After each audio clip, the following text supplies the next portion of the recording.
Hello everyone!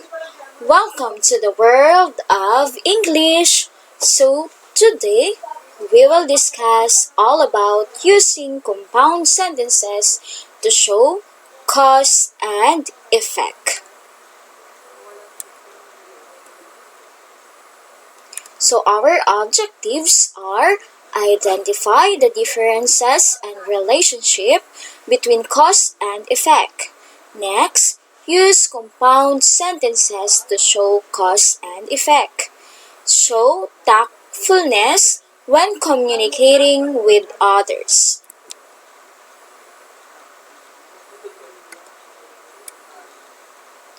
So before that, let's spell these words.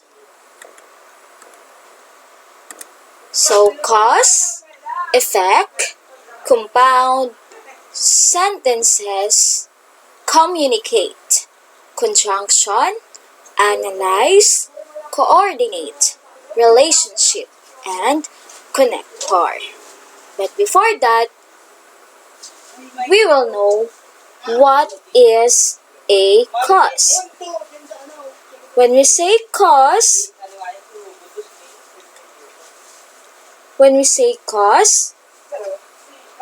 it is a reason for an action or condition. It is found in the Merriam Dictionary. So how about the effect? What is an effect? So effect is something that inevitably follows an antecedent. So it is the power to bring about a result. So when we hear the word compound, the meaning of this is to put together or combine or combination. Next is sentences.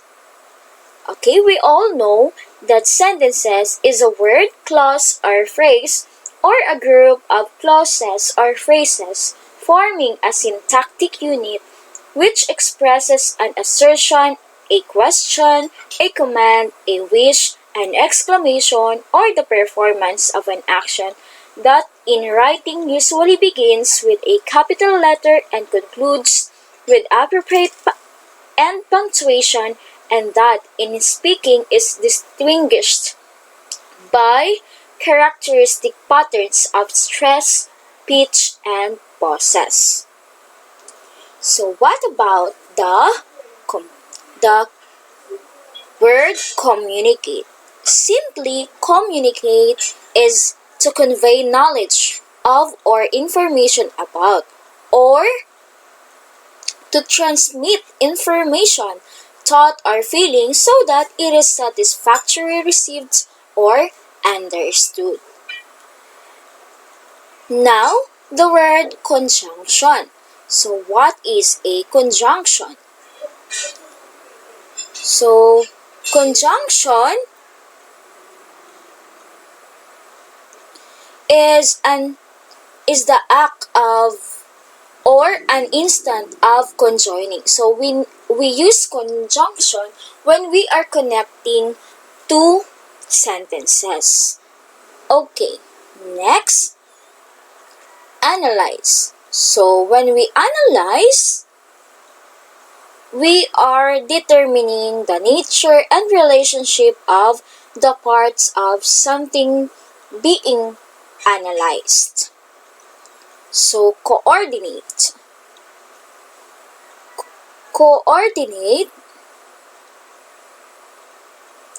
is relating to or marked by a coordination. We coordinate. Okay? We brought it into action or movement or any condition. Then, second to the last word is the relationship. So relationship is pertaining to the state of being related or interrelated. And the last word is connector. So Connector,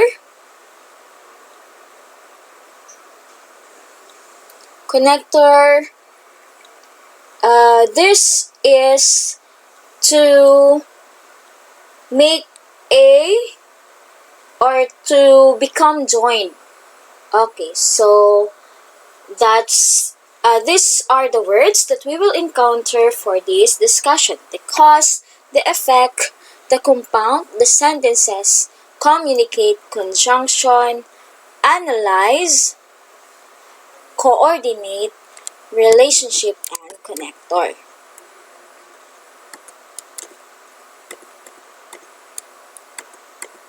So compound sentences are made up of two simple sentences connected by a coordinating conjunction. These conjunctions are also known as fanboys. So F for A stands for and stands for nor, B stands for but, O stands for or, Y stands for yet, and S stands for so. Fanboys. So these are the most usable coordinating conjunction. So let us try. It was raining so hard outside, so I put on my raincoat.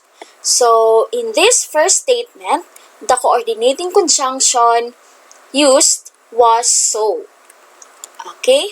Then the horse jumped at the lake because she felt dirty. So in this second sentence, the conjunction used was because. Then the football player slipped and he fell on the grass. In the last statement, the conjunction used was and. So let us find and learn.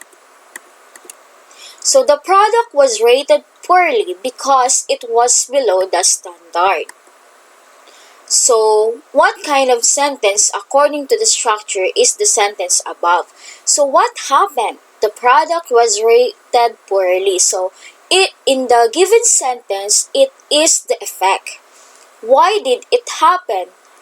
The cause in the given sentence is it was below the standard. So when as I've said, when we gave the meaning of the effect is the result. Okay, so it was rated, so since the product was below the standard, so the result, the product was rated poorly. So this kind of sentence is compound sentence because they are connecting by a conjunction, and the conjunction is because. Usually, the effect in the given sentence is followed by a conjunction. So the guest stopped talking when the president entered the hall. So what happened? So the guest stopped talking. That's the effect. Why did it happen? So the president entered the hall. That's the cause. Okay? So the cause is the president entered the hall. So the effect or the result, the guest stopped talking. So cause is the reason why something happens. Effect is the result when something happens. Compound sentences show cause and effect relationship.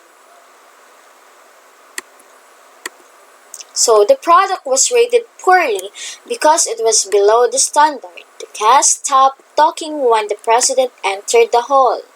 So because, when, are the connectors. Connectors such as because, for this reason, that is why, so, therefore, for, and since can be used to show cause and effect relationship. A cause and effect relationship describes something that happens and explains why it happens. The effect tells us what happens. the cause tells us why it happens. Another example, my daughter got sick, so we had to cancel our trip. So, as you read the sentence, can you think what is the effect and what is the cause in that given sentence? So, my daughter got sick, we had to cancel our trip. So, two sentences connected with conjunction so to form a compound sentence. My daughter got sick, so we had to cancel our trip. So my daughter got sick is the first sentence, so that is the cause. And the second sentence is we had to cancel our trip, which pertains to the effect in the given sentence. So they are going to cancel the trip cause her or his daughter got sick. So, and they are connected by the so conjunction. So let us try this guided practice. Encircle the two ideas expressed in a compound sentence. Then underline once the cause and twice the effect. Okay, so since we are discussing this, we will just talk about the two ideas and the cause and effect. So, the dog barked at me. She was hungry. So, that's it. So, the dog barked at me because she was hungry. So, the cause is the dog barked at me because she was hungry. So, the cause is the dog barked at me, then the result, she was hungry. So, it was my mom's birthday today, so I make her a card. So, what is the cause? It was my mom's birthday today, so the result, he or she make a card. Then she didn't sleep well last night, so she feels weak today. So the cause is she didn't sleep well last night. Then the result or the effect is she feels weak today. All her clothes were dirty because her mother did not wash their clothes. So the cause is all her clothes were dirty. Result, mother did not wash their, or the cause is mother did not wash their clothes, then the result, all their clothes were dirty.